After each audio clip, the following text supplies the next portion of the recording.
Hello and welcome to Flix and Chill with me, Luke. This time I have a very special guest with me. Brian Larsen is here. So, Brian, can you please take it away and introduce yourself? Absolutely. My name is Brian Larson. I am on the SPDM crew here with Luke on a couple other podcasts. One is the BTB Movie Club that I know Luke has talked to a couple of the guys from my movie club. And the other one is me. I do a Comics Corner podcast. That's a weekly podcast that comes out with me and a buddy of mine, Danny P, Hmm. and we talk about comic book collecting and what we're reading and the comic book stories that are currently out.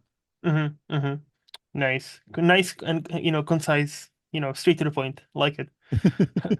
So what okay, before we jump into anything, so you're big into comic books then? Absolutely. Yeah. I used to have a collection when I was younger. Hmm.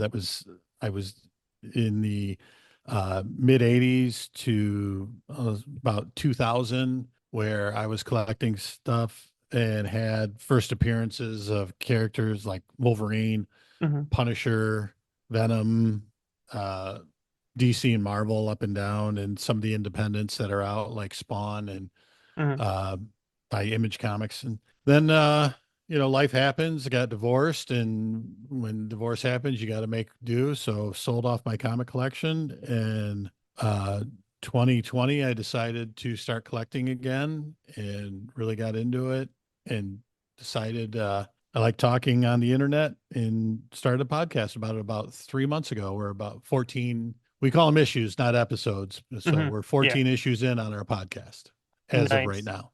Nice. So obviously, I need to ask the stereotypical question: Who's your favorite superhero and why? Wow. I There's, know, that is a, that's a, original. I know. that is, no, I mean, it's just a tough question with, Oh, I know. everyone out there. I think I would have to say Nightwing is my favorite superhero right now. And then you starts the discussion with people on is a human with no powers a superhero? Hmm. And I will say yes all the time. But yeah, Dick Grayson, who started out as Robin, who evolved into Nightwing through the years. Hmm. Currently, they just finished up a run where he had a writer artist combo. Tom Taylor and Bruno Redondo was just an outstanding run, and developed the character and added new people to it. It was Nightwing is a great character who I thoroughly enjoy. I I am so glad you clarified because I was like, when you said Nightwing, I was like, is that a Batman verse? And I'm like, oh, and then you said Dick Grayson, I was like, oh yeah, that's Batman. Okay, yep. Yep. And so to Yeah. answer to your question, Batman has no powers except for being a literal like billionaire. Like Batman has Right. no superpowers. He's just rich. But that's the argument. Is Batman a superhero? Well, I feel like in a like a more cliche way, anybody can be a superhero as far as Batman goes, as long as you're rich enough, because he's got like fancy toys really, and and also of course he's the most best like the best detective, the world's like brightest detective or something like that. The world's greatest detective. That's Yeah, yeah. greatest. Yes, yes. Like even though we haven't really seen it on a screen as much, but this new No, Batman with that just 2021 did give us some elements of that. So hopefully they'll continue with that. yeah, I look forward to Batman too. The Matt Reeves really was doing some character development, and the Penguin Mhm. series just wrapped up. I And still haven't watched a single episode, but I hear oh, amazing things about that. definitely, I highly recommend it. It's Hmm. funny because Penguin and Agatha all along, it was kind of like the Marvel DC, Yeah. and there's no comparison. Penguin outshines Agatha all along by Hmm. far. Hmm. And you didn't need to see the Batman movie to watch the Penguin and understand everything that goes along with it. So were you happy with the Batman from 2021 with the Matt Reeves one as a comic book fan? I enjoyed the movie overall, Okay. but I also had some issues. One of them was, the long walk down a dark corridor, and Yes. just get them there. Stop this. You're building tension. I get it, Hmm. but how many times is he going to walk down the dark corridor, then all of a sudden appear? It's like, give me a break. I think But that that's the like number one complaint about that movie, like because it's almost like 3 hours long, and yeah, it could have been at least 30 minutes less, and the movie would not have changed. Just like yeah, with those like lingering scenes where he's just yeah, like exactly like dark corridor, and for like 1 minute straight, and I'm like, okay, is he actually? yeah, Oh, he's here. Okay, cool. yeah. There was Yeah, less walking in Lord of the Rings. I mean, I can see that argument. Yes, fair, fair. so So Nightwing, interesting. Nightwing, yeah. What is it about Nightwing that makes it, your like favorite one, I guess? Like, Well, what they've done with the character through the years, mhm, like I said, Robin, he was Batman's bright half, I guess. He mhm, was who, people have made the joke about, take a guy who's wearing dark colors and then they take a kid in a carnival suit mhm, and throw him next to him. Who are you going to shoot at? So was he just um, a target for mhm, the bad guys so Batman could do what he needed to do? And that really wasn't what the character was for. mhm, Uh, and then they developed him when he got older to be, the moral compass basically of the DC universe, which they've used him that way in the latest two crises that they just one they finished with, called Absolute Power storyline, where Nightwing basically took over and he was the one bossing all the heroes around, telling them what to do mhm. not bossing, but leading. Yeah. And had the respect of people like Superman or Wonder Woman who could, you know, crush him in a second. But no, he has earned the respect of all the superheroes and was the consummate leader. That's fair. Okay. All right. So obviously you are a movie person, so am I. That's why you're here. Um, yes, sir. So, but before we get into movies, what makes Brian Brian? Like, if you had some sort of, let's say Tinder profile, how would it look like? What would it say about you? Obviously, you love movies, so now we know you love comic books. Do you have any other hobbies? Yeah, well, hobbies, I softball. I used to be a very big, fast pitch, slow pitch softball player. Hmm. I now umpire and decided to hang up the spikes and go to umpiring. Hmm. Uh, Proud Army veteran, served in the military here, and uh, father of an amazing daughter. She's 20 years old and she goes to University of Michigan. And my day job, I guess you'd call it, my Hmm. full-time job is I am the director of an Alzheimer's day service for a nonprofit organization. So Okay. I've got a wide range. I've got a I was pretty gonna full say resume in my life. you have a lot on your plate. Yeah. Damn. Okay. Okay. That's director. Okay, so what does it involve, you being director of nonprofit for Alzheimer's? Like, I'm So what guessing I do yeah, tell me. Yeah, what I do is I run a place where caregivers are able to drop their loved one off for the day so that they can either get a break, Hmm. the respite that they need, or that we can, if they're working full time or they just need to get out and do some grocery shopping or something. I run a program where somebody with Alzheimer's can come for the day Hmm. and we do activities with them and keep them engaged and active to the best of our ability. And every day is a new challenge. Hmm. What would you say is the most difficult challenge right now, let's say last like week, month? Is there something like obviously not something, I don't know I don't know what I'm asking. Like, is there something that sticks out right now? What's the what's the most challenging bit? The most challenging thing is keeping people engaged so Hmm. that the um, idea of them wanting to leave or try to um, take off from the facility. They don't want to do that because we can't let them leave. We're Hmm. responsible for somebody. So it's not a prison or we're not on lockdown or anything like that. Hmm. But we have to do our best to keep somebody engaged and active so that they are enjoying themselves while they're there and have no reason to want to leave. Yeah. Okay. So otherwise, like funding and all that is all like nice and well. Oh no. Okay. uh, that's something I don't. try to think about too often. Mm-hmm. Mm-hmm. No, being a nonprofit and we get grants from the government and we get very fortunate where I live in St. Clair County, Michigan, and we have what's called the senior millage. So it's people vote on it every 4 years and it's a tax that they agree to pay. And that part of that tax goes to the funding. So Mm-hmm. we find ways to get it funded and do fundraising activities and um, just make sure that we are above board so that folks don't have any issues with making donations to us and the grants that can go through. Mm-hmm. Mm-hmm. Is there any a website or something like that where like a normal citizen such as myself or any of your fellow Americans could actually donate specifically to you? Or not to you, Yes, but like to your organization, I mean, to our organization. Yeah, to Yeah. me, if you want to send it to me, I'll definitely give you my Zelle, Okay, PayPal. of course.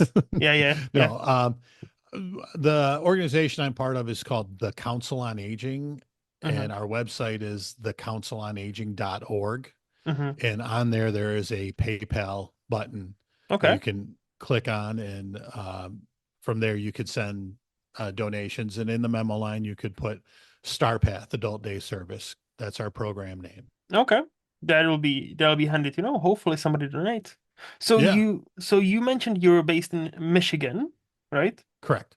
Yes. So, if I were to ask you, or if I would tell you, hey, I'm coming there for a week, what would you recommend me to see? Where we like go to, for some nice food, give me some like highlights of like what makes Michigan just great. So Michigan is awesome for several reasons. Hmm. One, where we live, you have 4 seasons, which Okay. not everywhere in the world even knows what snow is. But yeah, Michigan has the 4 seasons where summer we get to the mid 90s. Hmm. It is humid, hot, which is one of my favorite seasons Okay. because you're out, you're doing stuff outside where you can golf. Which Michigan has some of the nicest golf courses. Softball is a big thing in the state, and we have gearheads who like doing NASCAR races. Where there is an area in Michigan that has a NASCAR race. Hmm. Then fall with the changing of the leaves. If you enjoy being outside in nature, going for a fall walk Hmm. for changing the leaves is nice. Winter outside, you got snowmobiling, skiing. Um, then, we have football weather here. So then spring, it all comes back to life and you're doing it again in a rotation. Hmm. Hmm. We where I live in Port Huron, which is it's really easy. And I'll show you. We got Michigan, which is your glove looking state, and Yeah. then you can point to where you live. It's really easy. You can show anybody. Well, Port Huron's in the thumb, and we actually have one of the two bridges in Michigan that cross over into Canada. Mm. Um, there is there's going to be a third they're building now in Detroit. The Gordie Howe Bridge and the Ambassador Bridge are in Detroit, and Port Huron has the Blue Water Bridge. And so we can easily get over to Canada now. For a while, that was an issue. Nice. Um, we have in the northern area, we have Lake Huron, and then we have the St. Clair River next to us. Hmm. And so there's a lot of water sports that were done, going out on boating, kayaking, just heading to the beach in the area is great. And then winter, we're a big hockey state.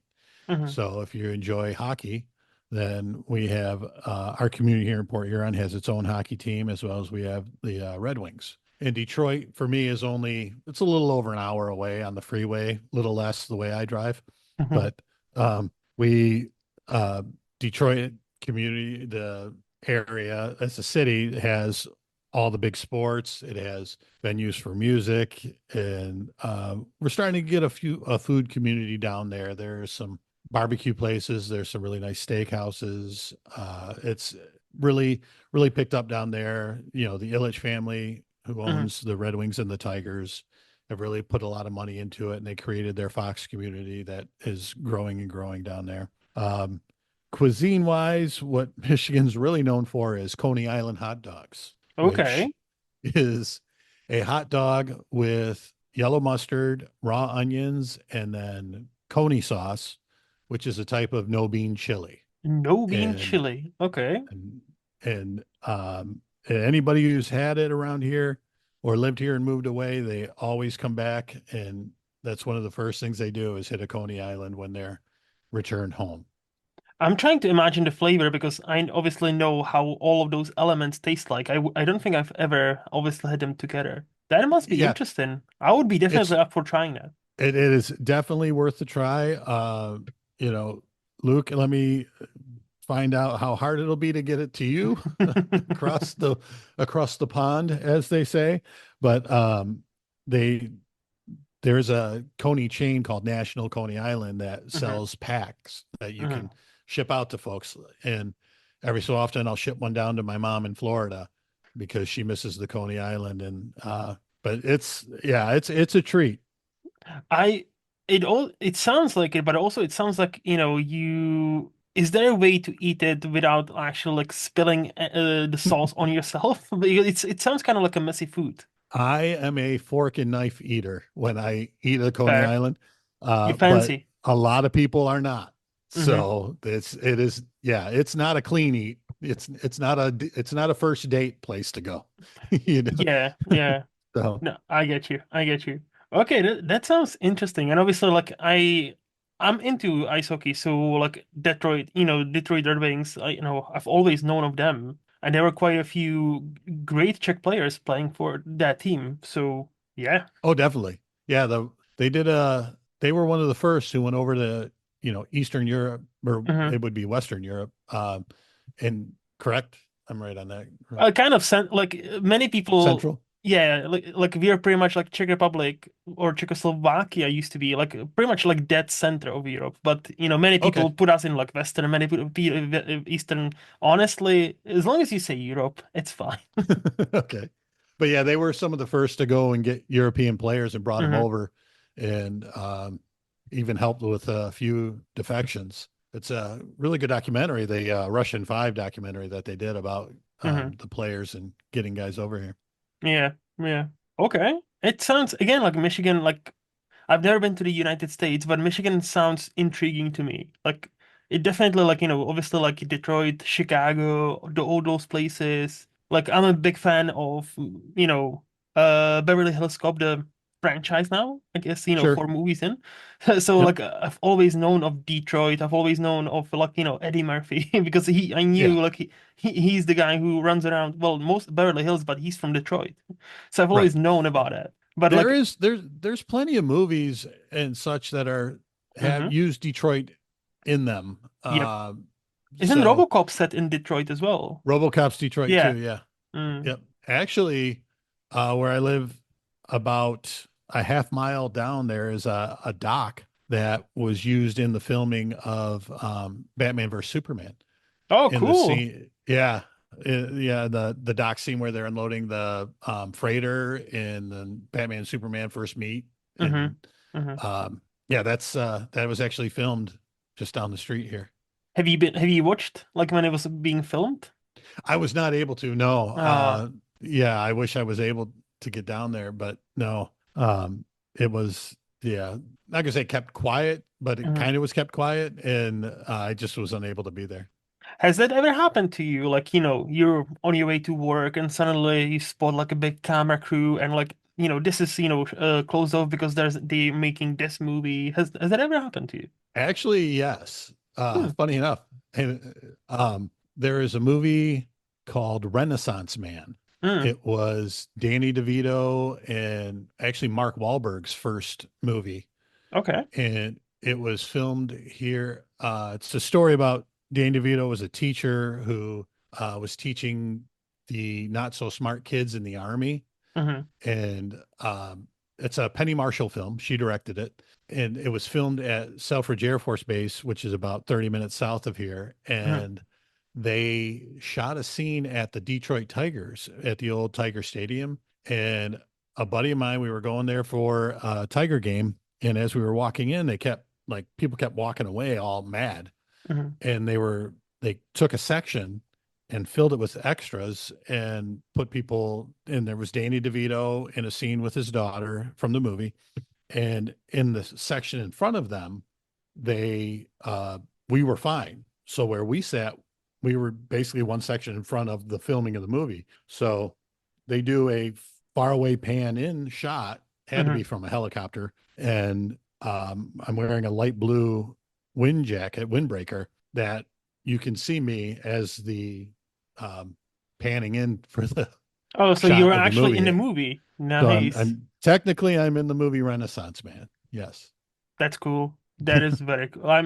I don't think, well, no, I know for a fact I'm not in any single movie yet. So that's very cool. Okay, I think with that we can move to the this or that game where I'll give you two choices and you'll tell me which one would you prefer and why. Okay. So, Brian, if I had to ask you TV shows or movies? TV shows. Okay, interesting. Why? Um, I am a big movie fan, Hmm. but I believe the fact that TV shows are very much driven by character development, Hmm. and that's something that I do enjoy. Most of the movies that I would say fall into ones that I like more are trilogies or Hmm. sequels because you get to continue to see how they you take the characters and develop them.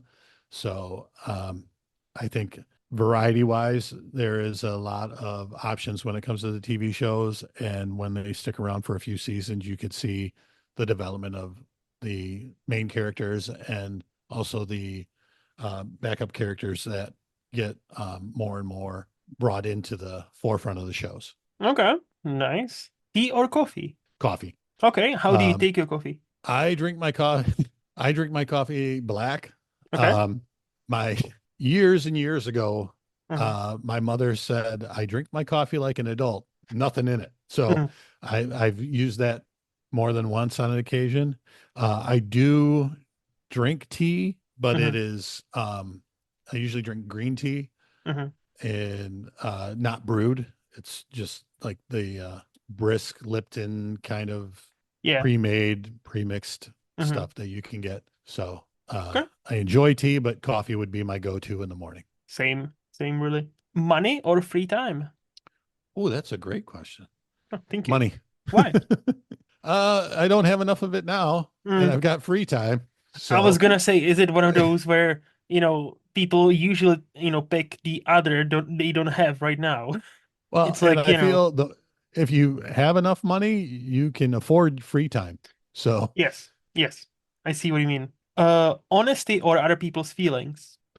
I'm an honesty guy. Hmm. Don't ask me if you don't want my opinion. I'll give it to you. Hmm. Um, I don't mean to offend or hurt someone else's feelings, but if you want to know from me, then I'll tell you. Hmm. Okay. Summer or winter? Summer, Which is 100% summer. actually good because as you mentioned, Michigan is four season state, so that's Right. very good.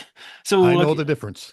uh, see, that's something I miss because I know exactly what you mean, where you get four seasons. So like, in Scotland we don't.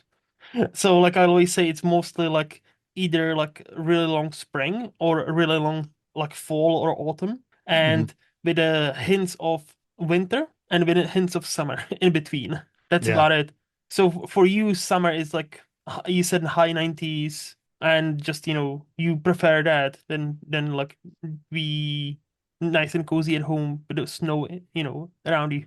Yeah. I don't get out in the winter as much. Hmm. And uh, the fact that it's the daylight is gone, Yeah, yeah. you're not able to do as much. And in the summer, we get over 12 hours a day of sun and you could just get out and do things. And Hmm. fortunate, like I said, I live on the water here in Port Huron. So we sit outside on the dock and you can watch freighters go by and just sit there and have a few adult beverages some nights and just Of course. enjoy yourselves. Okay, maybe this might be a dumb question. Do you have a boat? I do not. It's not a dumb Okay. question at all. A boat is like something you got to throw money into over and over and over again. Yep. And, like I said, I work for a nonprofit organization, so I'm not in it for the money at all. Um, 100%. it is, I have a kayak, Oh. which I do get out. We have a few kayak launches here in the area, and I'll Hmm. launch on a kayak and get out on the water a little bit, but not too much. I got friends who have boats, and that's enough for me. And isn't it, isn't that the saying? You don't want to, own a boat.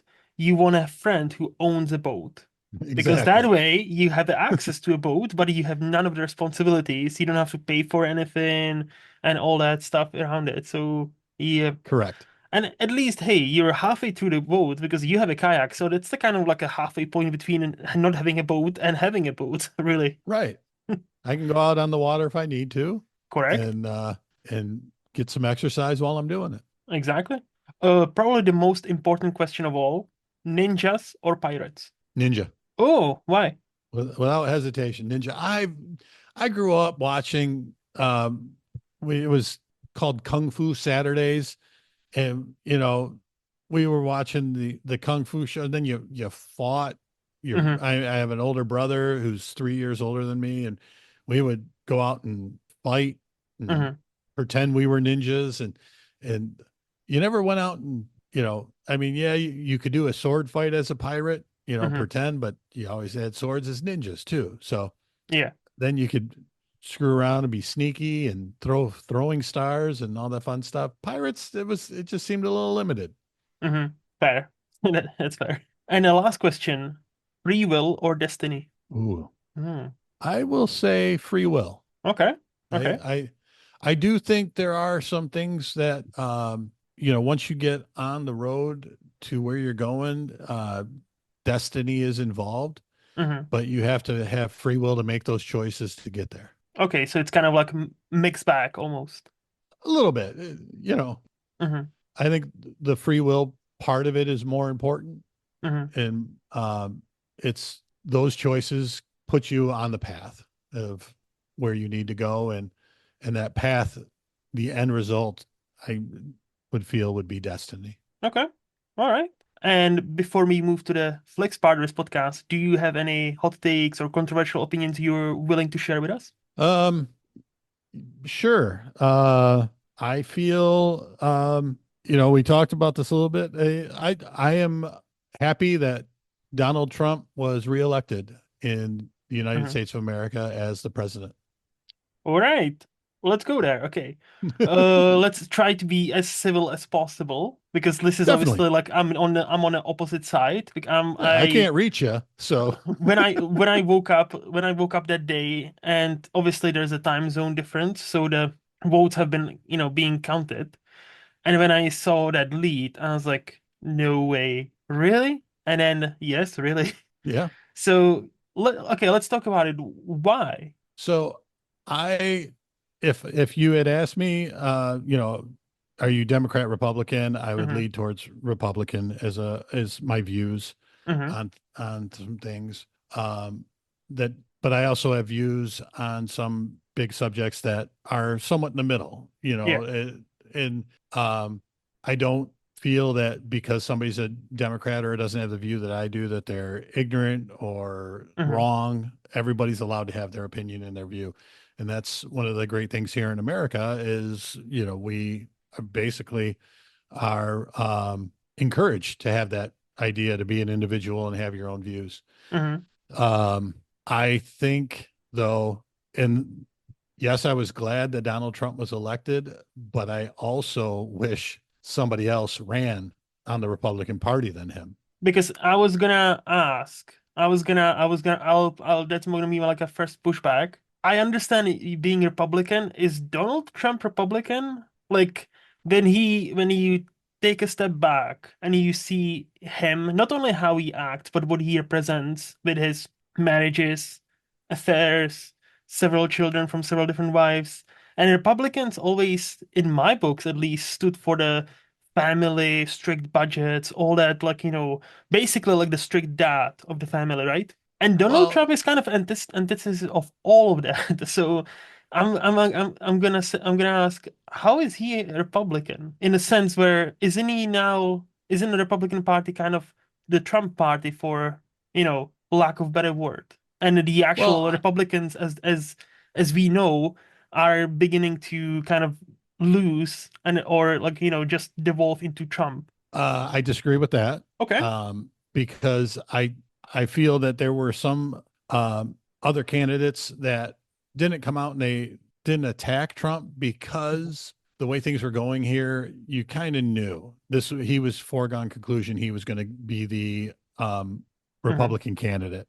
Mm-hmm. So to not, cut off their nose to spite their face, as an old saying goes, they're not going to come out there and attack Trump, 100% because he's going to be the leader of the party and there's going to be somebody else who needs to take over the party in 4 years. Mm-hmm. So or sooner if he would have lost. But at this point, I would not say, as somebody who considers himself a Republican, that I'm a Trump Republican, because the fact that he needs to think before he opens his mouth, and he doesn't do that. And That is my point. Yes. there's a lot of people who, hear him and go, yay. But there's also a lot of people who hear him and go, oh, I wish he'd stop. But the alternative, I didn't agree with the Mm-hmm. Mm-hmm. views, the things that Biden did, and then Kamala, Mm-hmm. Mm-hmm. because, one of my biggest things when it came to her was, it was like, now I'm going to do this, I'm going to do that. It's like, what, you've been in the White House for 4 years. Yeah, you were the vice president. Mm-hmm. That's still the second most powerful person in our country. And you didn't do anything. You didn't do all these things that you're saying you're going to do now. Mm-hmm. So I think the Democrats really did themselves a disservice, because they allowed Biden to get named the candidate. Then they said he was unfit to run, health wise. And instead of trying to do a quick election, they just placed Kamala in there because, my opinion only, they knew they could kind of control her somewhat, the powers that be behind her. Okay. So they were, because if somebody else got in as a Democratic candidate, that Mm-hmm. they couldn't, because I don't think the country was behind Kamala as much as they wanted to put that out there in the press. Mm-hmm. Just my opinion. Okay.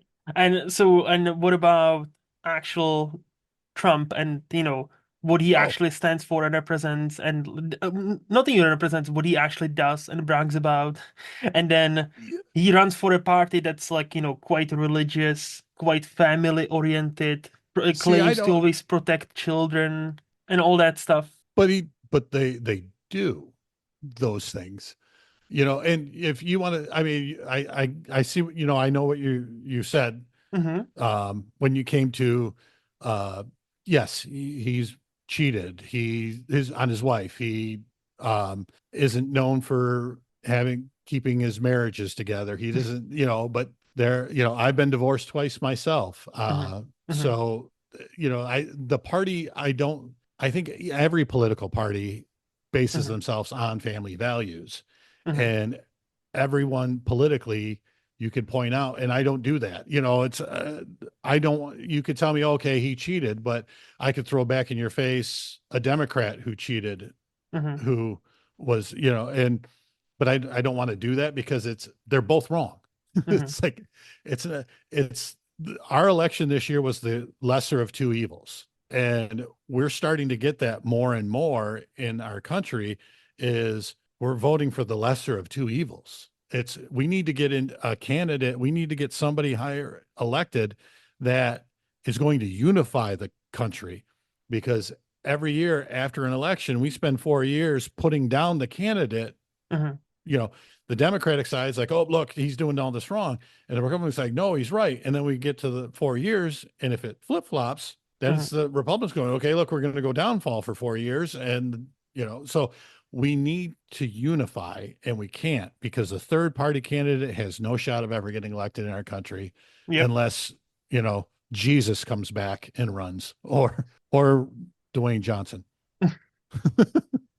See, I'm kind of puzzled because, like, so for example, like, how do you trust a guy like who you know had a big part of January 6th? We all know what happened January 6th. Wait, see, and I believe Uh-oh. January 6th that we don't have all the information. And how do you trust a woman or vice president male who weren't elected Hmm. as vice president, who encouraged the rioting that happened prior to January 6th? Because all the Black Lives Matters rioting that happened were all encouraged by the politicians on the Democratic side. Like, yeah, go ahead and riot and take that stuff. I And don't think they were encouraged as much as like they were trying to tame it down. But what I'm trying to get to is like none of his original party members or cabinet members, even his vice president himself, Mike Pence, who agreed. Trump said we should hang for treason. By the way, this is not, He's we don't wrong. have, Again, yes, yes. talking without thinking. I get it. And I'm not, that was my again, kind of point. Like my ultimate point is so when he said, "Oh, in 4 years we're gonna vote again," will you guys vote again? Because here's the he thing, can't right? change it. People who say that, he can't change it. He can't, there's no way he can change it and make it that he's going to be elected again. There's no way Well, he can, no, well, how many? Okay, we have things in place that will stop that from happening. He see, can the want to problem do, is we don't, or sorry, you guys yeah, do but know anymore. we do, because there are enough people in the Republican Party who will not allow that to happen. It's there's so many people that would have to vote yes on that in both the House and the Senate that it won't happen. Even though we have control of the House and the Senate right now, I say we, the Republican, they're Hmm. not going to vote that Trump stays president. It's not because does there are things that are involved in our country that I think are better when he is president. I think worldwide, I don't know. Hmm. I do think that it was safer, that things that happened in the Middle East were our people were a little more protected than us just pulling out and leaving all of our equipment there that got taken over. We had a lot of things that happened in the past 4 years that I Hmm. didn't agree with that happened on the world basis. But they weren't happening when he was there. I mean, the story about him telling and I'm not sure which leader, sometimes I get going and I believe I said this to you before, not everything that I believe that I have an opinion on, do I go and research? And that's on Hmm. me as a Hmm. person. So some of it is a gut feeling, gut reaction. And the other problem is in our country, the news sources have been proven to not give both sides of a story. Hmm. So we hear one side on this CNN, I believe, is more Democratic, where Fox is more Republican Hmm. kind of Yep. news. So I think there is a place in the middle where both of them are giving 50-50 news things that I need to decide from what I'm hearing on both what I believe to be accurate. I genuinely feel like, again, like, because Trump, for all people say he's crazy, he doesn't, he says things he doesn't mean. But on the contrary, what he says, many times he actually then does. Like, that brings me to my point about the elections, right? So he joked about, quote unquote, before, like a month before election, oh, we just need you to guys show up one more time and then you don't have to show up ever again. And after he's been elected, after it was sure he's gonna win, he joked about a couple of days after, oh yeah, I'm gonna do this only for 4 years unless I'm gonna do such a great job that you guys will find a way. How can I keep on doing this? Mm. And again, to me, that's the point. He's yet again planting the seeds. The same with the election being fake in 2020 or stolen from him. He's planting the seeds and he was never gonna leave peacefully. So when you say, oh, there are protocols in place, there are people in place, where yes, but how many things he's done that's never been done before, aka January 6th, where he, instead of succeeding the election to Joe Biden, he been shouting about it being stolen, tweeting absolute bullshit to the point where the Twitter actually blocked him for that. And then, hyped up the mob where they like literally overtook the Capitol building where it was being certified and wanted to hang his VP. So to me, that's the kind of breaking point. Right. Like, No, how do the you trust VP a comment, guy? the VP comment was out of control. Yes. Now, is there a possibility, Hmm. just throwing this out here, Hmm. that knowing, because it was the January 6th was supposed to be peaceful. It was just come here to show your support of me, Yes. is what it is. It possible Hmm.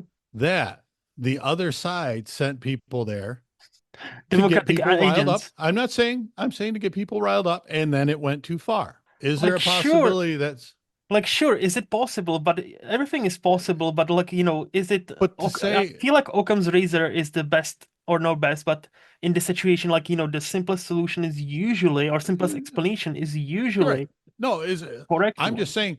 saying, because I've heard accounts that a bus pulled up and it was not Trump supporters, it was other people who came in and they Mhm.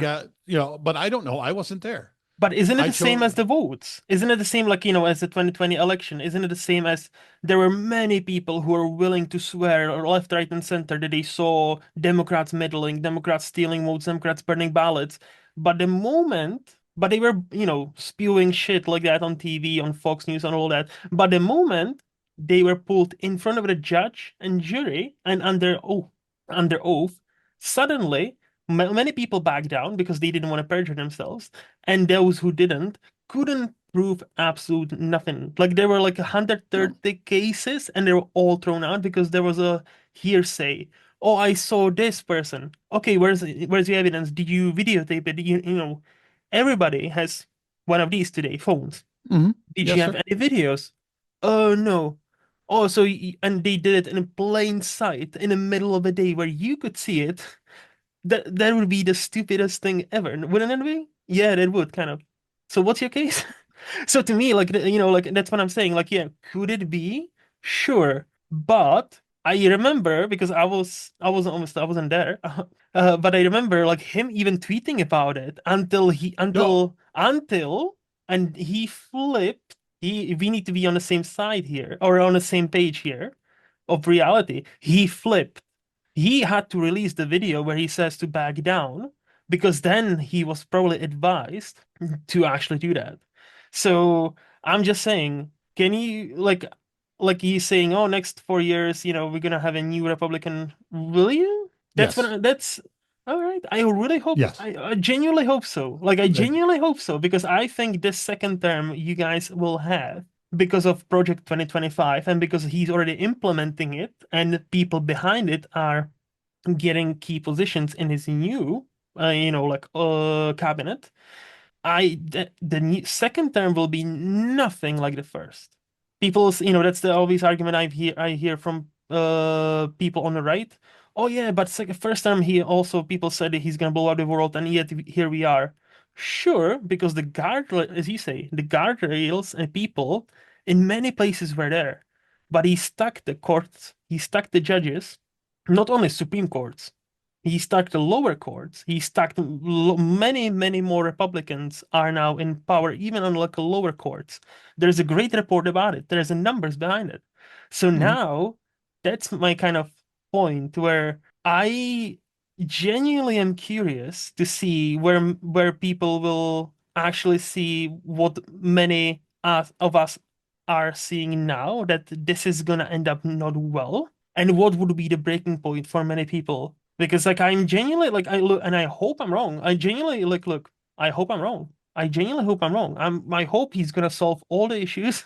He's gonna be the best president ever, because he always I speaks don't, like that. He's always I, speaks like I'm he not, needs to be the best. I'm not delusional enough to think he will be. Hmm. I think, I think in 4 years, I'm hoping our country is better. But I don't know. Like I said, Hmm. until we have a candidate, a politician, or a party that is trying to stop spewing hate, Hmm. both sides, Hmm. when we start working together on both sides, Hmm. then we're going to continue to have what's going on now. And he is just so big, polarizing of a figure who goes out there and is almost insane that Shouldn't that kind of it just disqualify him from being president? Like even it you, as should. Yeah, somebody I mean, who, like I said, I like, I should it. like how he even, like, that's the disconnect between that, right? Because even It's not you a who, disconnect for me though, because I see it, I see what it is, but but there's nothing I could do to stop him from running. no, First no, no, off, I'm not saying you stop him from and running. I'm and then saying, but you second, still voted for him, even though you can I see he's big almost a lunatic. and I've already explained that I voted for him because I'll take that over Hmm. what the other side was offering me.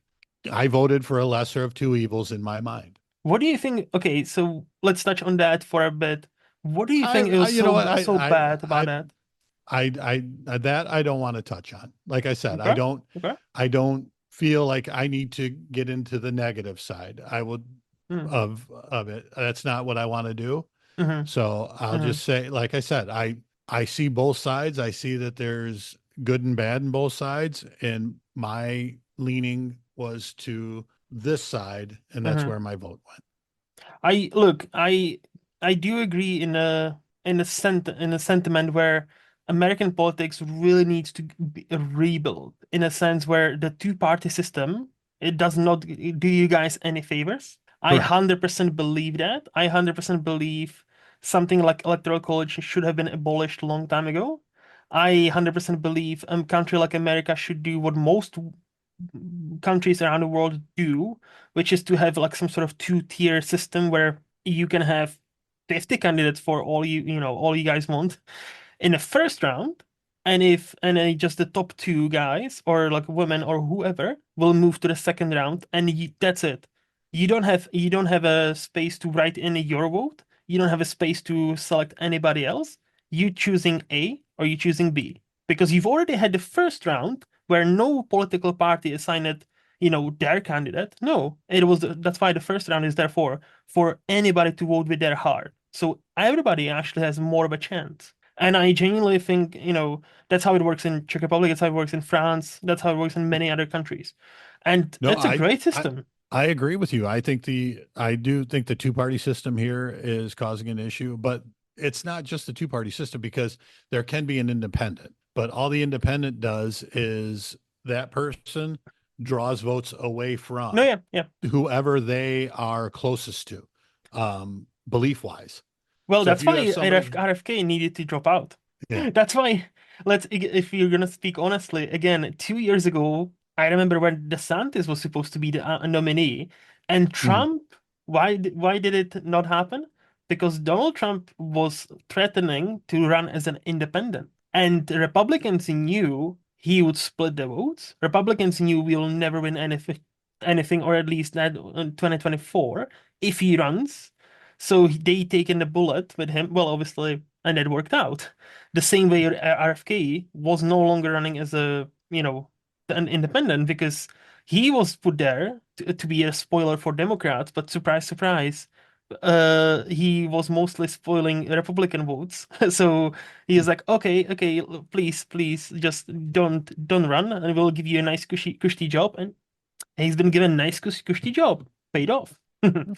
So again, like I think definitely it needs to have a redo, like in a sense where like the entire system needs to be changed, like and no electoral college, that's a big one. Like who gets the most votes, that person is the president. Really should be as simple as that.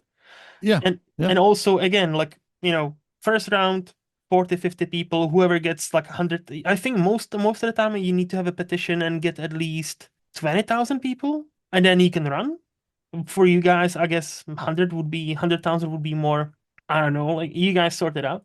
But I feel like again, like because that would eliminate any kind of party. Because if you right. have 50 people to choose from, and doesn't matter Democrat, Republican, Independent, and there's going to be a second round, you can choose video hard in the first round easily. And who knows, maybe that's how somebody like RFK, Bernie, whoever, like third party, Jill Stein, for all I care, maybe like that's maybe how they might get into the second round and actually have then the chance. Yes, Uh, I see what you're saying, and so yeah. I would very much like to have a option that isn't sitting there saying they're bad, Hmm. so vote for me, because Hmm. that's what our elections have turned into. I mean, the you don't have to deal with the commercials that we see here on TV that are, I've seen quite a lot of them which I'm though. sure you can, I've seen it. look them Yeah. up, Hmm. but all we have is just this person's an idiot, this person's bad, this is what they do wrong. Vote for me. And I mean, I hate those. and both sides do it. It's not, I'm not saying this is one side's doing it, one side's not. Both sides do it. And True. However, easily enough, if my you, last and point didn't wasn't it Donald Trump who normalized this behavior of calling absolutely not. everybody really? This behavior of attacking the others has been around for the past 30 years. Wait. No, no, no. Political attacking Sorry. is different. Political attacking is different. But I'm old enough to remember the 2012 debates between Romney and Barack Obama. And if you rewatch them now, it's like watching two different realities. Like they were both like, and Mitt Romney is hardcore Republican, or what I would say actual Republican. And I didn't agree with him, but he was at least like if he were to win, I nobody here or nobody I didn't I wasn't holding my breath that he would blow up the world because at least he wasn't like, he wasn't like, oh no, I don't agree with you, bad, you're the worst, you're the worst, you're the worst, you're bad, you're worst, uh, it was Donald. I am sorry, but like they were attacking, in a politics before 100%. But the way it's elevated now, where, everybody is either the best or the worst, that can be traced to him. Okay. I I, can't argue with you. Like I said, there's some things that I not educated myself on enough I will say this, that, look, rewatch after this, rewatch, find it on YouTube, some bits and bobs from Mitt Romney and Barack Obama, 2012, mhm. 12 years ago, before Trump, and see how they were attacking each other. They were attacking each other in a political way. Oh, this plan. Oh, you mean this plan? This is not a good plan. I'll tell you why. Obama didn't call Romney an idiot, or neither Romney called Obama like, loser. You don't hear any of Oh no, those I words. agree. I get what you're saying. Yes. And the same way, Trump 2008. went to the extreme Mhm, of not caring. He mhm, didn't, the term political correctness has no meaning to him. He mhm, has none of it. He has no filter where he'll say things that most other politicians won't say because they're worried on how it will mhm. come across to certain people, Yeah. where Trump doesn't have that filter and doesn't care because that's who he is. And for some Americans, that's drawn them to him. Mhm, I am not that person. I mhm. don't say that oh, I he's my wasn't suggesting president you were, because by the he way. did this, but he is the guy, like I said, Mhm, pretty clear. He's the guy I voted for because I appreciated him more than the other candidate. mhm. It's a lesser of two evils. Okay. All right. I don't see it, but I'll agree to disagree. I'll And agree I to and disagree. I understand. I understand. I'm not mad at you for disagreeing, and I understand that you are you don't think like I do, and you see I, things differently. That's what the way the world is. I'll genuinely say this too. I think we can move on, but I would just underline with this. I genuinely hope that he doesn't do what he's projected to do. He doesn't implement Project 2025, and he doesn't do that. I genuinely hope he doesn't do what many are afraid he will do. And I'll Mhm. leave it at that. And in Yeah. in 4 years, and I really hope and a bunch of others are proven wrong. I genuinely Right. hope. In 4 years, let's make a deal. In 4 years, you and I meet again, All right. and we'll do a talk about what didn't happen in the 4 years, Okay. Okay. This could or be what did, interesting. This could or be what did, interesting. This could be very interesting. Yeah. Anyway, do you because have any? Yeah, sorry. I I just think, again, it's the idea of let's put out there and say, okay, Hmm. this is all the bad stuff that's now going to happen in 4 years, Hmm. and it's a plan to discredit so that, okay, next we got 4 years Hmm. so that we can win back everything democratically. Actually, you got two because we're going to have senators and House representative voting, and the House is going to shift again. So you got to think, some of the times that's what I think. There could be some of the stuff. It's like, oh my God, let's go to the extreme reporting wise so that we can discredit everything and worry everybody. So now that we can all be scared for the next 2 to 4 years of what's going to happen because this guy won. Okay. So Okay. and again, my hope is in 4 years, we have a candidate that wants just to work together and actually have bipartisanship. Hmm. That That's my hope. I think that'll be best for all the America and by proxy the world. But Yeah. yeah, we'll see. Is there So anything else you would like to discuss? Any other hot takes? I think I'm good. All right. Okay. And in that with that, we can move to the Flix part of the podcast, where Oh, I'll ask okay. Brian, what is the Yes, sir. last new movie you would rate 5 out of 5? So anything 2020s. I've recently saw three movies that I would give 5 out of 5 Okay. that I saw in the theaters. If it's okay, I can do three. Sure, sure. Transformers 1, Okay. animated movie. Mm-hmm. They did a wonderful job with that. I like the origin story they did with the characters, Megatron and Optimus Mm-hmm. Prime. It was unfortunate Peter Cullen is no longer with us, who voiced Optimus Prime, Mm-hmm. and Chris Hemsworth did a nice job. I don't think he tried to mimic him, but Mm-hmm. there were times where it sounded like he was trying to come across a little Peter Cullenish. Yeah. But no, really good story, good movie. Deadpool Wolverine Nice. was just well done. You Mm-hmm. know, it's like Ryan Reynolds is a fanboy who they has made enough money where he can do what he wants and just put together a movie that anybody who's a fan of Marvel for the past 15, 20 years can be happy about. Mm-hmm. And then Thursday I went to the theater and saw Wicked. Okay. And Wicked has to be the top movie I've seen in the past 5 years at the theater. They Wow. just did an amazing job. I had seen the Broadway play, I've heard the music, and what they did was very true to the musical and to the book. And Mm-hmm. it's a great adaptation of both. I haven't yet seen Transformers 1, but I heard pretty good things about that, so I'm definitely hoping to check it out when it hits streaming. Deadpool Wolverine, I'm in one of that seems to be now kind of not a polarizing movie, but kind of like a split movie where many people are loving it and many people are like, it was okay.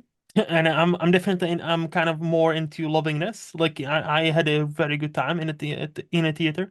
And Wicked, I'll get to see it, but I've seen that trailer so many times and it never it's always seemed like this is the next big Disney flop. I like from the trailers there was something about this trailers I'm like this is a very big 200 300 million movie that's just gonna flop very hard and people are like oh Disney sucks and now like watching everybody like kind of like yourself enjoying it and the rave reviews it's getting I'm like holy shit I really need to see this. Yeah, it's well worth it. Mm-hmm. Not only is the if you at all are into music and Mm-hmm. singing, the voices of both the female leads, Yeah, they're just well they are both acclaimed singers, Cynthia Erivo and correct. Ariana Yeah, Grande, so yeah, you're already operating with quite a talent there. So right, right. no, like So just those reviews alone, and obviously in yours, like yeah, I wasn't really planning to see it in a cinema Wicked, but I think now I'm gonna have to because that seems like it's definitely worth seeing in a cinema. Is it? and Is it? I remember this used to be part one. Is it still part one, and there's gonna be a it Wicked is. part two? Part two is Ah. basically scheduled a year from now. They are It hiding that fact very well. Because I yes, remember when it was announced, it was proudly announced as part one. And after several part one movies, many people had problems with those. They are kind of slowly stripping away the part one and hmm renaming the part two something different, aka Final Reckoning Mission Impossible. yeah, Not, so it's gonna be interesting. Okay. yeah. They broke it in the movie the same way they broke the intermission in the play. So As a person who's never seen it play, I don't know how they broke it, but I'm excited to find it out. Like I'm excited to yeah. because again, like I've never seen the play. I obviously know of the play because it's quite big. hmm So yeah, like I'm genuinely now excited to see it because I'm hearing just great things about it. Yes. So what would be the last teen movie, quote unquote, you would rate 5 out of 5, anything in between 2003 and 2019?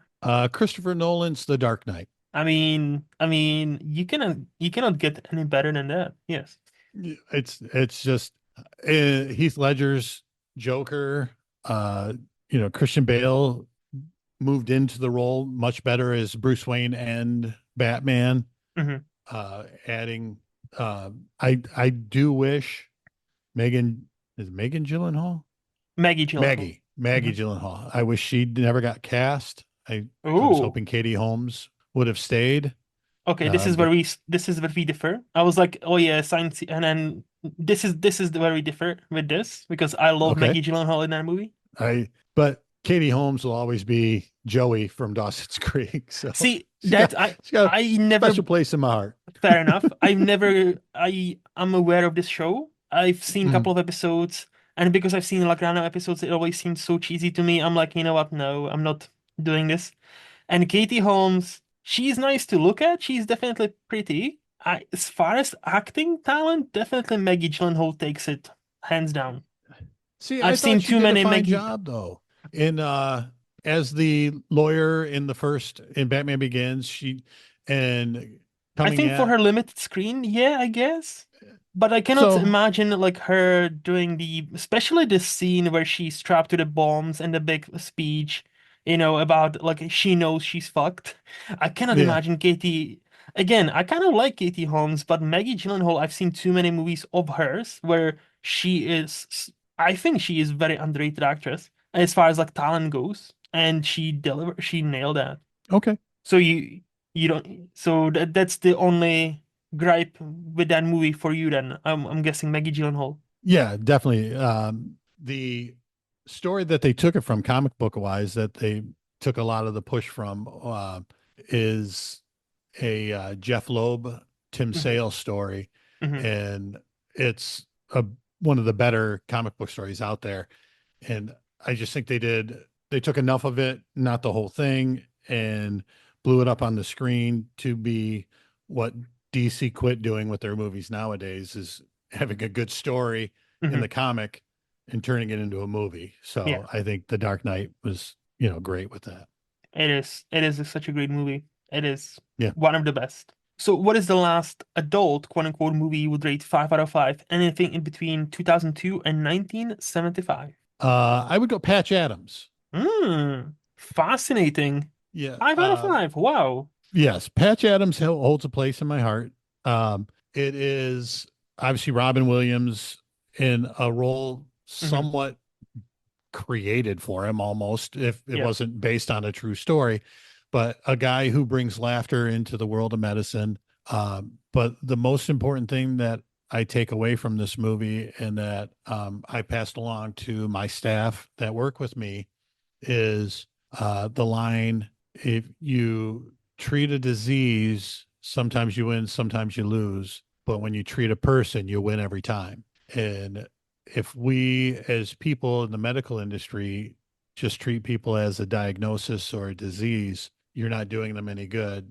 But Hmm. when you take the time to learn who somebody is and create care plans and ways to treat people from who they are in their history and who they are as a person, then medicine succeeds more than it fails. Hmm. So I believe Patch Adams gets that point across better than any movie. Okay. Okay. I've seen it like I want to say like 3 4 years ago now, and I did like it. I thought it was very cute. But obviously I don't have your background in like Mhm. medicine and working. What you do. So obviously it plays a bit close to the home for you, I guess, in that way. Yeah. No, that makes sense actually. That makes okay. Fascinating choice. What is the last old movie you would rate 5 out of 5? Anything 1974 and older. Yeah. I'm going to go with a movie by Charlie Chaplin called The Kid. Ah, classic. Yeah. I hadn't, I knew about Charlie Chaplin. Hmm. Obviously, anybody who's somewhat into movies knows Charlie Chaplin. I haven't really seen a Charlie Chaplin movie from beginning to end. I've seen some clips of things and Hmm. the famous dancing dinner Yeah. roll, but for our movie group um, that I talked about earlier, Mike Hilty Hmm. is part of it. And his pick one week was The Kid. And it opened my eyes. I was like blown away by it. Learned about the Jackie Coogan and the exploitation of kid actors through him, and that they changed the laws, and it's called the Hmm. Coogan Law because of it. Hmm. I believe I'm saying that right. And but it made me want to see some other Charlie Chaplin movies, The Great Dictator, which obviously there's the scene that many have seen of him doing the speech as Adolf Hitler, and Yep. I haven't had the chance to watch them yet, but they are on the streaming service Max, so I do plan on watching them. That was one thing I was going to say to you earlier when you said something. Paramount Plus, do you have that over there? We do, yes. I'm not subscribed to it, but we Okay, actually do have that here, yes. because Transformers One is streaming on that now. Uh I So think there's some sort of deal between Paramount Plus and Amazon at least here, where eventually like they will put it on Amazon Prime for free for like a month. okay, So yeah, as far as Chaplin goes, like Kid is a great sorry. choice. No, it's fine, Thank it's you. fine, it's fine. The Kid is a great choice, and a Great Dictator is amazing. I think I've seen only few. I've seen quite a few Chaplin movies. I think Dictator probably would be my number one Okay. because yeah, I think it's the most modern movie, quote unquote, but also the balls it took to do that in a time where he did it, where Hmm. we often forget Hitler didn't become Hitler, the personification of evil, especially for Americans, until Pearl Harbor or after. Many Americans were very on board with him. He even sold out Madison Square Garden in like 1933, and many Americans were looking up to him as a fearless leader who was just doing great for his country. And Yeah, 41. The Adolf Hitler. It wasn't. It was Japan who attacked us. So I don't no, think no, they turned it towards Hitler until a few years later. no. What I mean, no. What I mean by that is, it wasn't until Pearl Harbor that America joined the World Yeah. War II, and it wasn't until I think for many, and even then, I think many people would still be like, "Why are we fighting Hitler?" Because for what many people don't realize is many German soldiers and even civilians, they didn't know about concentration camps. So there's a now, like I've seen some footage and pictures of after the war, how the German soldiers who survived were shown footage from concentration camps and their reaction to that, and it is quite sobering to Yeah. actually realize I thought I'm fighting for betterment of my country, and in the meantime our country does this shit, and it's just like it is, yeah, it's chilling. So yeah, that's what I'm saying for Chaplin to have that balls to do what he Right. did at a time where this wasn't a popular move. Like, now we see it, it's like, oh yeah, of course he's gonna make fun of Hitler, obviously. In 1940, I think this movie is from 1940, wasn't popular. It wasn't No, popular at all. I'm And sure. and him, I don't know if you know much about Chaplin. He's always had like allegations that he was very pro-communist, so that also didn't help him in America. Hence why he had to then move away to Switzerland after the war was over to I didn't be. know that. No. Yeah, he spent quite a big chunk of his life in exile in Switzerland because there were some anti-Chaplin movement in America because he was presumed to be communist. Oh, So yeah, that stuff. Anyway, but no, like Kid is a great choice. I need to rewatch it. I only watched it once, but I need to definitely watch more Chaplin movies because he was for all intents and purposes the first proper movie star ever. Like when he was at his peak and he traveled, it was as Beatles traveled, Rolling Beatles. Yeah. Stones, nowadays, like obviously, like, like somebody like Beyonce or Ariana Grande or Taylor Swift, like those kind Hmm. of names. When they do something, it's all over the internet. Back then, Sure. it was just like newsline like Chaplin. That was it. So Definitely. yeah. What would you say is your favorite movie decade? I'm going to go with the from 2000 to 2010, the movies Okay. that came out. Okay. What makes that decade like stand out for you or special for you? Well, Christopher Nolan's Batman Mm-hmm. trilogy, The Departed, Oh Daniel yeah. Craig becomes Bond, Mm-hmm. Lord of the Rings. Mm-hmm. I mean, that's just Yep. cinema gold.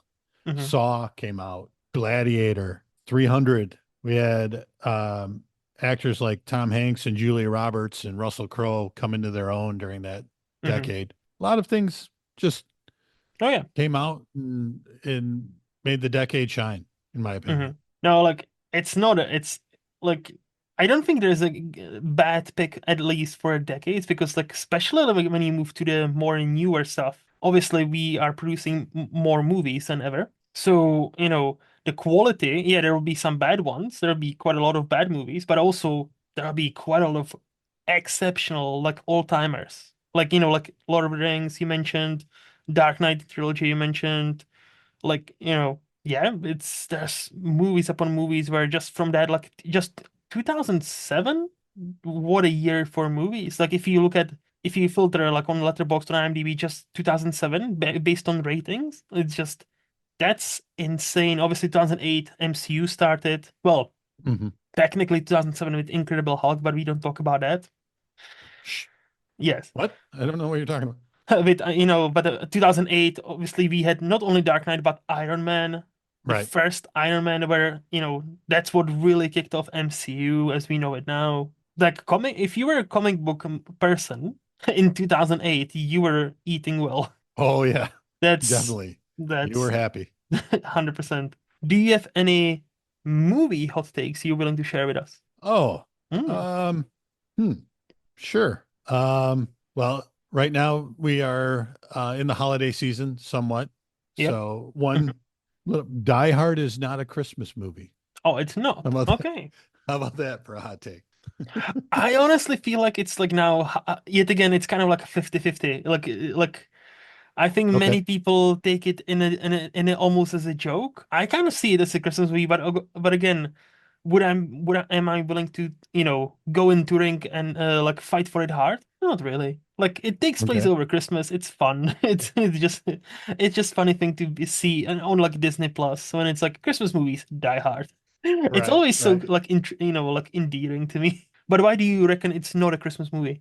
I just think it's a movie that Christmas does not need to be involved for the movie to happen. So Hmm. a Christmas movie to me, Christmas has to be the central part of it. Hmm. And there could have been, the summer barbecue at Nakatomi Tower that Hmm. happened, and he Hmm. came into town. So, I was gonna say, but isn't it he comes to the town for Christmas? Because like well, he that's wouldn't what I'm be there for saying. a barbecue. But he could have been invited for any reason to I come into know. town. So that's why Christmas, yes, Hmm. it happens to be Christmas time when the Hmm. movie happens, Hmm. but it doesn't have to be for somebody to come and visit his wife who moved across the country. True, true. So And talk about a another movie. Oh yeah. another Pulp Fiction is Emperor's New Clothes. Please explain. Well, the idea behind Emperor's New Clothes, the fable, is No, I know the fable. I think I know what you're a talking man. about. So I think that Pulp Fiction is a bad movie, Mm. and people don't want to say it's a bad movie because they'll be accused of not being someone who likes good movies. So instead of saying Pulp Fiction is a bad movie, they just Hmm. everyone is on board that Pulp Fiction is such a good movie and so groundbreaking. And look Hmm. what he did, and he changed this, and look at how he created this story.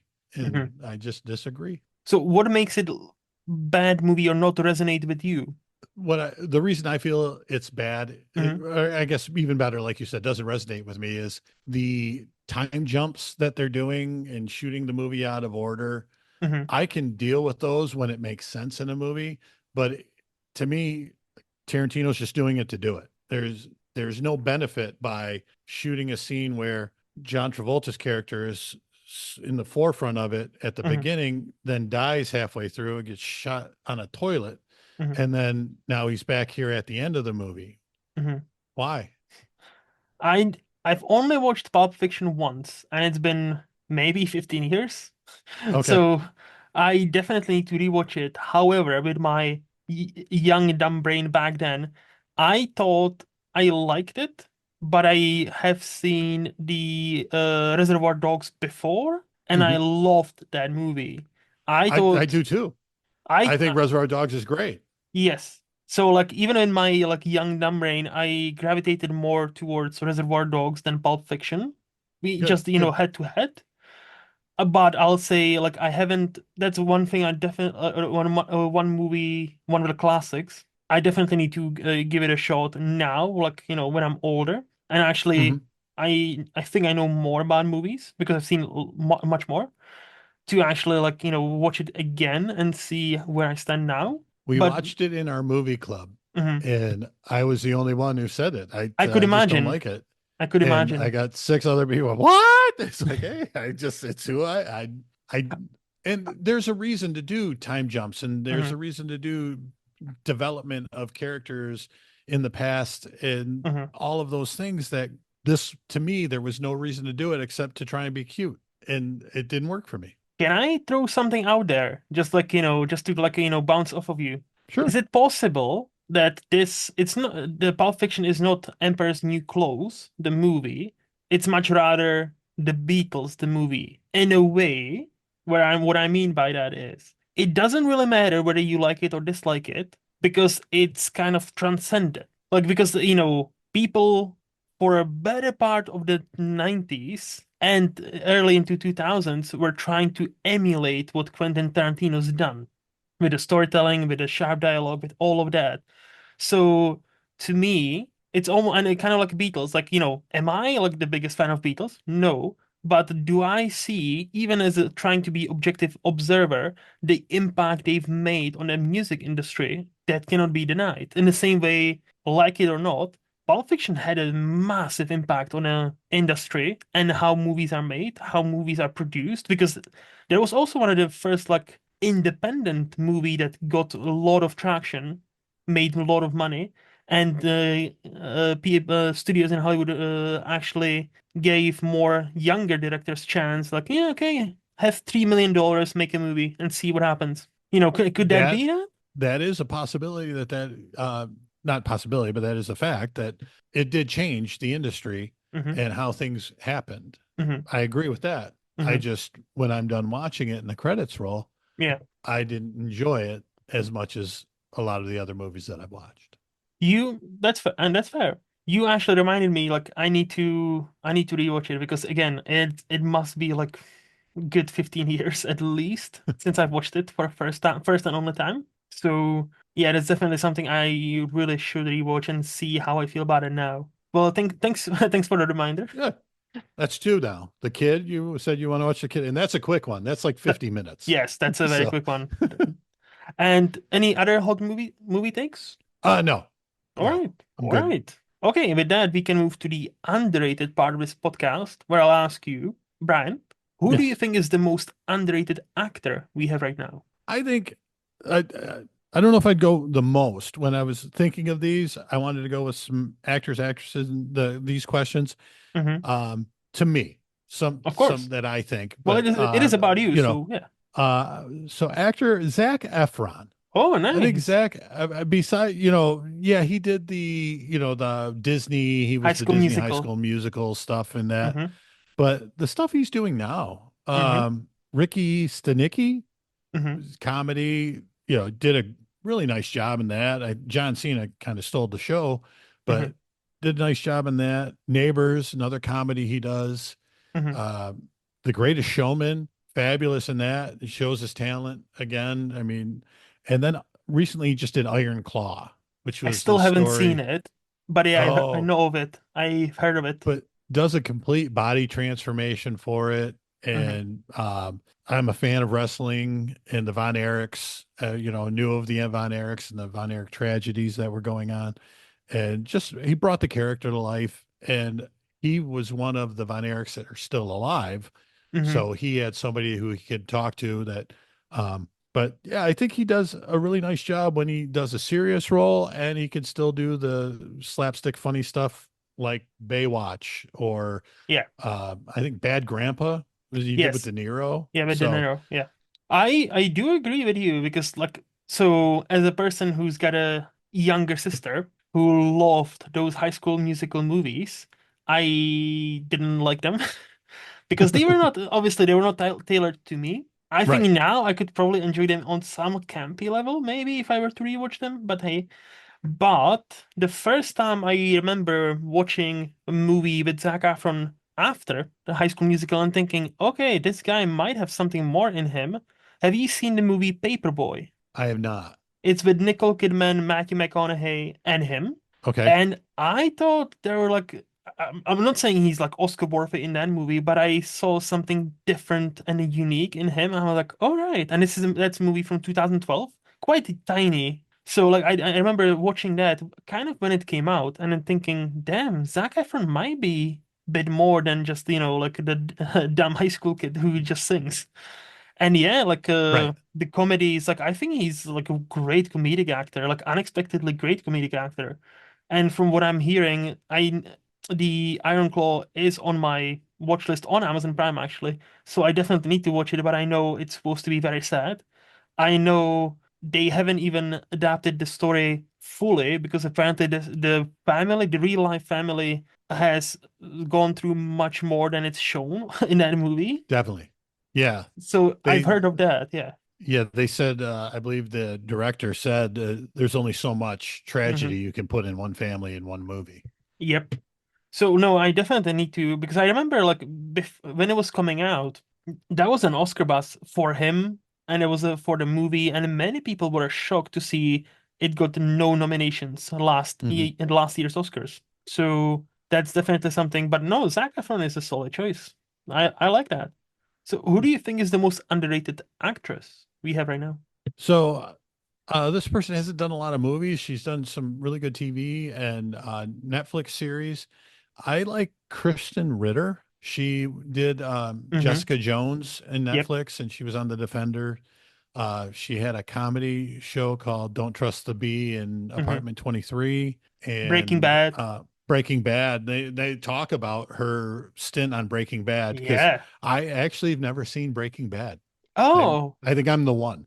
I'm I the was gonna only say you still haven't seen it. I haven't watched Breaking Bad. Any of it. So Not how one do you know? episode. So how do you know about her? I saw first I knew about her from, like I said, Jessica Jones in the Hmm. Apartment B, and then I happened to, was doing a little bit of research on her and saw the scene of um her So you had and it spoiled they've for shown you. some clips, and it's just what she does. She can be funny. She uses uh drama in her acting. I think she's a solid actress who Hmm. can bring any emotion to a character, just like, and I'm not going to say like a Meryl Streep or anything, who's Hmm. the goddess of actresses, Yeah. um, but she's very high up there and can pull off any role. Hmm. No, 100%. With her, I believe she's one of those actresses. I feel like there's this specific category of actors, right? If everything were to align, they can win an Oscar for 1 year. Like, like 1 year, if everything aligns where she, gets a movie done, the movie gets, like a proper Oscar campaign behind her, I could see that, happen at some point. And I think there's like a specific category of actors where, as you said, they are not on the pedestal of like the greatest of them all. Hmm. But I think, like there are solid actors where if one day she would win Best Supporting Actors, I wouldn't blink Yeah. an eye. I was like, yeah, kind of makes sense. Tracks, fair. And yeah, like I Yeah. She cannot did. really comment. So yeah, No, go ahead. Go ahead. I was gonna say I cannot really comment because I know of Jessica Jones. I still haven't watched that. That's on me. I haven't watched the Bee on the Apartment or 423 or whatever the name. I know of this show, but I never watched it. I've only know of Kristen, Ritter from Breaking Bad, and she Okay. was great in that show. Mm. But everybody's on their kind of a game on that, in that show. Yeah, And I think that's I've how I've seen, heard it.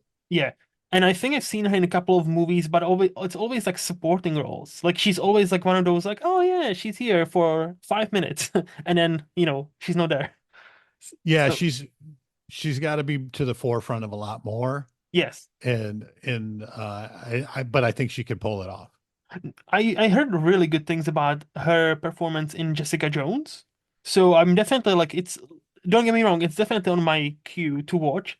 But if my movie queue is long, like my TV show, like there's so many TV shows, man. Like how does man catch up? Like it's not possible to catch up. It's Right. just it's insane. But you know what I'm talking about. Yeah. I don't want Yeah, to have another pandemic so I could catch up on my TV and movies. yeah. So, who do you think is the most underrated director we have right now? Uh, I'm gonna go with Rob Reiner. Hmm.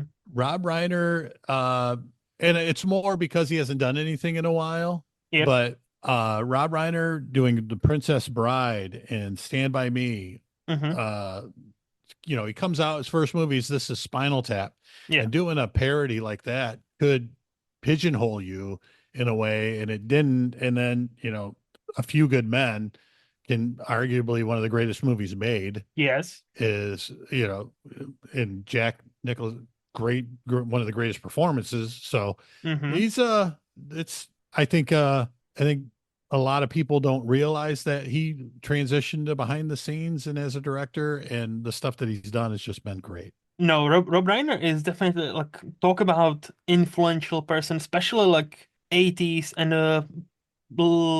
beginning of 90s. Like he had an incredible run of like five, six movies in a row. They were all like pretty much like 5 out of 5. Like like Few Good Men, Rose, not Rose, Misery. Misery is one. Misery Like too, yeah. yeah, like that's a great movie. Like obviously, like Stand By Me is a all-timer. Hmm. I need to rewatch Princess Bride because I that's one of those movies I've heard so much about, but it's only big in America. Like it's not big anywhere. Well, maybe in the UK, but like growing up in Czech Republic, nobody knows that movie. Oh. So I've only watched it when I was 26, 7, Hmm. like quite late. And I thought it's cute, but I was hoping for something more. But I definitely like again, that's one of those I need to rewatch now and see what I think of it now. So like yeah, but no, like Rob Reiner is definitely very influential figure, and I don't think he gets enough credit for especially that run what he had like 80s to early 90s. Yeah, definitely. But yeah, I know the next one is difficult, but do you have one or two movies you would like to shout out as being so underrated everybody should watch them now and give them a chance? I it's like a movie that I think that I liked, that Hmm. I know people who've seen it. I'm gonna go with I got two for you. Okay. One is The Pursuit of Happiness. I Oh. think Hmm. I I know everyone talks about Will Smith's Yeah. role in this, and him as a character. But overall, the movie, the story, based on a true story, Hmm. I don't think it, when you talk in through history, Hmm. how good of a movie this is, how high up on a list it should be as Hmm. a powerful, just all around good movie that we as human beings should enjoy. Hmm. Just the triumph of a guy who, lost everything, and he's living in a subway bathroom with his kid, and, just trying to survive, and turns himself around just by positive attitude and believing in himself and believing that he Hmm. was worth more than just being, a unemployed, broke guy. Yeah. That's yet again another one that's been on my queue forever, and I'm getting to it. But yeah, no, I know it's supposed to be great. I just haven't watched it. But no, Will Smith is great. Like one of the best. So I can see it. I can see it. What is the other one? Well, a little bit more about that one Oh, real sure, quick sure. is and another reason it resonates a lot with me is personally, I'm a single father. Hmm. Got divorced from my daughter's mother when my daughter was 6, Hmm. and just the scenes with him and his kid by themselves, it just, you just try to think of everything you can do for your kid, and just it tugs at the heart of what more can I be doing? This guy's Hmm. doing everything he can. It makes me want to be a better father and do things for my child. So, Hmm. but anyways, yeah, I think Kevin Smith, I truly enjoy almost everything Kevin Smith's done, and I think of his movies. Dogma is underrated, Hmm.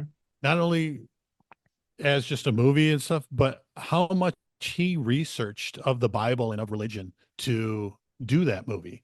Hmm. And it kind of just recently got back in the news because he bought it back from or it was bought back from Weinstein. So, Yes, and now can get released.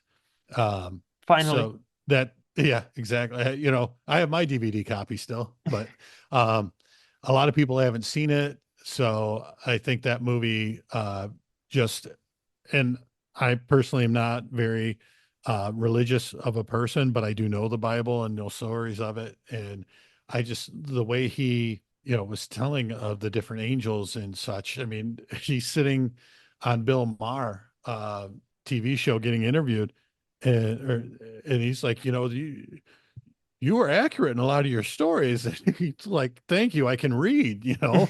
Yeah. And a great story is he's in New Jersey, and the opening of the film, he's out there protesting the movie with everyone else, holding signs like, and they literally interviewed him on the news saying, "Why do you hate this movie?" And he's like, "I think the director should die." And I mean, it was just, I was gonna bring it up if you've seen that clip because I I was gonna did. bring it up. I saw it a long time ago and I was like, this he's such a troll. It's so funny. Hey, you kind of look like Kevin Smith. Oh yeah, people tell me that, but I'm not that guy. You're like, fuck that guy. No, I hate him. Yeah, I Oh just, yeah. it's a movie that it's enjoyable, Hmm. makes you think, Hmm. and it doesn't make you question your religious beliefs at all or anything like that. Hmm. But it's just a you know, well done movie. Not to sound like a broken record, but that's another one I would like to revisit because I've only seen it once. I did enjoy it so much because I thought it was so funny.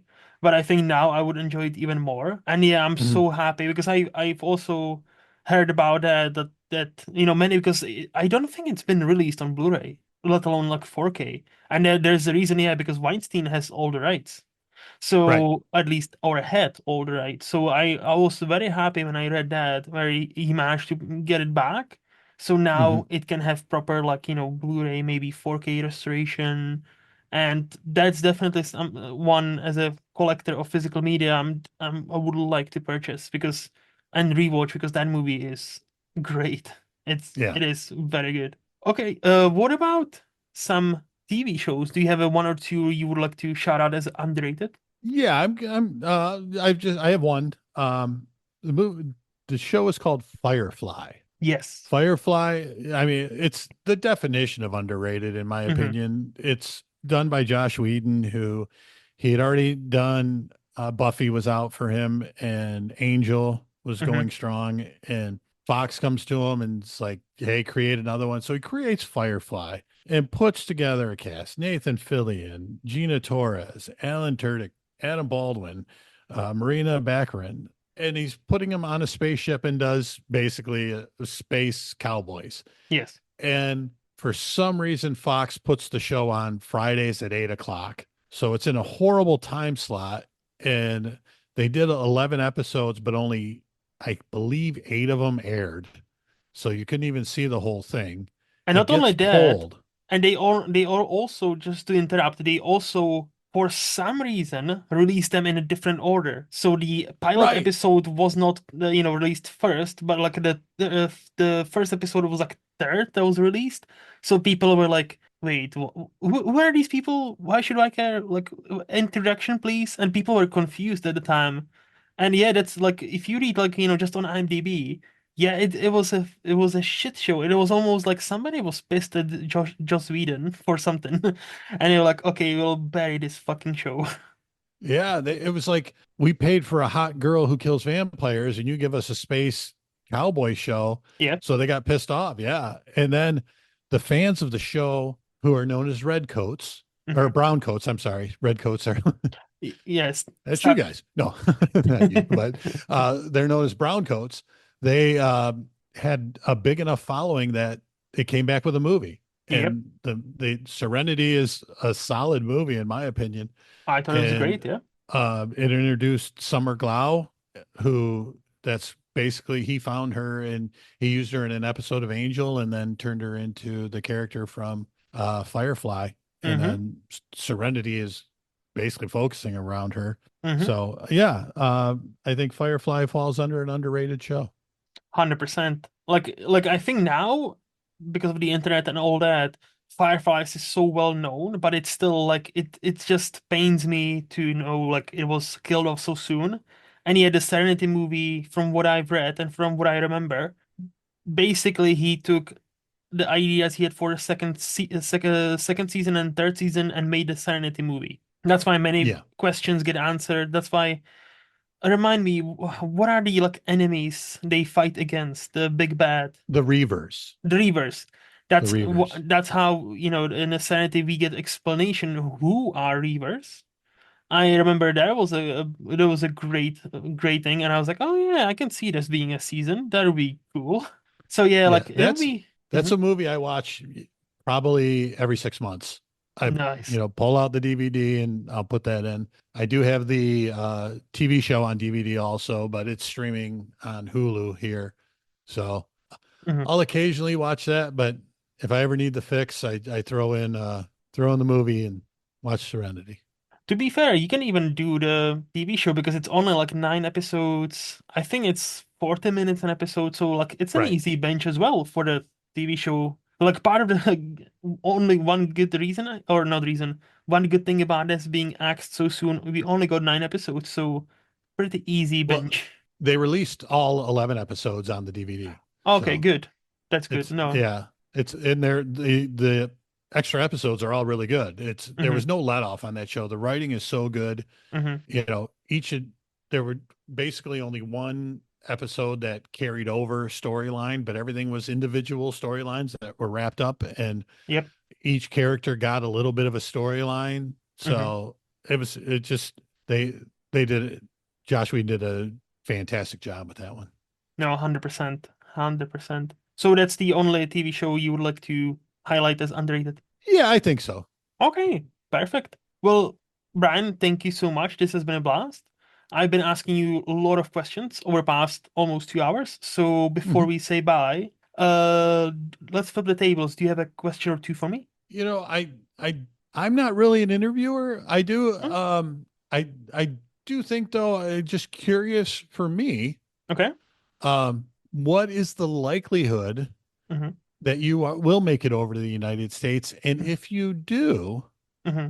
where do you want to go? What city Mm-hmm. do you want to go visit? Well, likelihood is very likely. Like I'm definitely planning some sort of trip in the next 2, 3 years. But given that I've never been anywhere in the US, I'm gonna be basic, and I would like to do like the big things first, like California, New York, like maybe like Disney Florida or something like that, right? Right? Like me as a movie guy, obviously I would like to visit like Universal Florida as well. Mhm.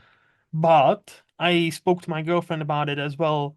I would like to visit like even the red states, like Louisiana, Texas, because I know the food there is banging. I know, I watch Hell's Kitchen with Gordon Ramsay, and he often says, like, My first of all, you hero. can, yeah, see, and you can, and even he often says that there is, when it comes to barbecue, nobody does it better than Americans. Especially like if you go like some places like Texas, Louisiana, Kentucky, those kind of states. Like yeah, you will get some amazing feast. So like, if it was up to me, I would do a road trip of all the 50 states. Like I would like to see as much as possible. But even with our 28, or I get like 30 something days paid holiday, it's still not enough time a year. Oh no, yeah. So and obviously the other thing is money. Like, it'd be nice to have some sort of unlimited money, or to be like rich enough where, oh, you know what? I'll just fly to New York. It's fine. Who cares? It'd be nice to live that kind of life, but I do not have the means to live that kind of life. But no, I would definitely like, again, like from the start, like the big ones, like probably New York, because I know like quite a few people I talk to through SIFPOP are based in that area, so would love to, meet them face to face. I know some people in California as well, so probably those two would be the first ones on my list because Okay. again, I'm basic. Like I'm before, like I'll tell you this, before when I came to Scotland in 2011, I came here with a dream of moving to New York after. And after like 3, 4 years, when we already touched on him, Donald starting to become more prevalent, and I've realized not only him, but also like the healthcare system in the United States is kind of not great. Unless, like it's great if you have money. If you don't have money, you're fucked. And time off, there is no time off. You can have unpaid time off, but paid, forget about it. And even if you have a good enough job that gives you time off, maximum you get is like a week or two, and you would be quite lucky. I'm like, here I have 5 weeks paid time off, mandatory. I have pretty decent healthcare system that's relatively free. Well, obviously it's from my taxes, but I don't have to, if I break a leg or something, I am not sweating going in a hospital that I'm gonna be crippled for life with that. So like I kind of stayed here. I was like, you know what? I'm good here, but I still would like to visit because I am obviously cinephile, and US is hard to ignore as far as like, cinema goes. So you've seen all the landmarks, you've seen all the like, Statue of Liberty, you've seen it in how many movies? And I would Right, love to right. No, see it live. yeah. Because that would be The like ability to the actually see it ability live. to stand Yes. where these actors were, because there's some of the stuff obviously they recreate in the studios and things like that, but there are plenty of movies that were shot at the Statue of Liberty Yes. or at the Grand Canyon or Yes. Niagara Falls, right? Yes, correct. So would you consider yourself, my next question, Okay. would you consider yourself more of a cinephile or a foodie? Because you brought up food a couple times now. I like food. I used to be heavily obese, so I like food too much. But like now I've tried to tone it down. So look, definitely more of a cinephile. Like I love TV shows, but if I could, I would watch 1 or 2 movies a day. Like if I had the time, I would. That would be my dream. Like if I had the time and like again, resources. Right. That'll be my dream. Just to like basically, yeah, that'll be my ultimate dream to just, I have a dream of watching every single movie ever made, which is obviously not gonna happen, I know, but It's a I good can dream. try. It is like I know even if I were to live 120, it's still not possible. Right. But That's why but it's called a dream. exactly. Man has to have a dream. Right. So, so no, I would definitely consider myself cinephile first, but like foodie, I like food. I don't discriminate. Like, give me any cuisine. Like, I don't have favorite. I don't even have a favorite cuisine. Like, I like Italian. I like Indian. I like Mexican. I like sushi, Japanese. Just Hmm. give me like I have a rule like that goes for movies, that goes for food, that goes pretty much for everything in my life, besides maybe drugs. I would like to try everything at least once, as long as it's not gonna kill me. I'm willing to Hmm. try it, and especially with food. Like if I don't know, if I come someplace and somebody boils a snake, right? It wouldn't be my choice, but I'll be like, okay, it's dead. It's not gonna kill me. There's no poison. Okay, I'll try it. Because I think there's no point otherwise to Hey, travel.